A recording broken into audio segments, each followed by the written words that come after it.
दो तीन खबरें हैं आज के प्रोग्राम के लिए। सबसे इम्पॉर्टेंट जिसको हम गुज़श्ता रोज़ भी जिस पे बात कर रहे थे कि पैमरा उन्होंने एक एक्शन लिया और काशिफ अब्बासी साहब सीनियर एंकर पर्सन है, ARY पे प्रोग्राम करते हैं, उनका प्रोग्राम जो है उसको 60 रोज़ के लिए 60 दिन के लिए बंद कर दिया। अब ये मुनासिब एक्शन नहीं है। उनके प्रोग्राम पे जो भी इशू डेवलप हुआ था उसके ऊपर उन्हें शो कॉज नोटिस इशू करते और उसके बाद देखते कि हुआ क्या, और फिर उसकी रोशनी के अंदर एंकर से वजाहत तलब की जाती। और मेरे ख्याल में इस मामले को यहीं तक रोक देना चाहिए था, बजाय ये कि 2 माह के लिए उनका प्रोग्राम ही बंद कर दिया जाता। एंकर से जो मिस्टेक हुई या जो उसने वजाहत दी वो वजाहत उसका हिस्सा बना लेते और इस मामले को आगे चलने देते।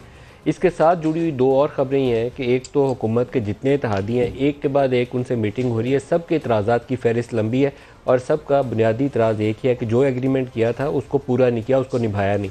MQM के वज़ीर साहब का आज इस्तीफ़ा भी आ गया, खालिद मकबूल सदीकी साहब का, और बाकी BNP मैंगल वाले हों, बाप पार्टी वाले हों, GDA वाले हों, PML काफ वाले हों, सब के सब खफा हैं पाकिस्तान तहरीक इंसाफ के साथ।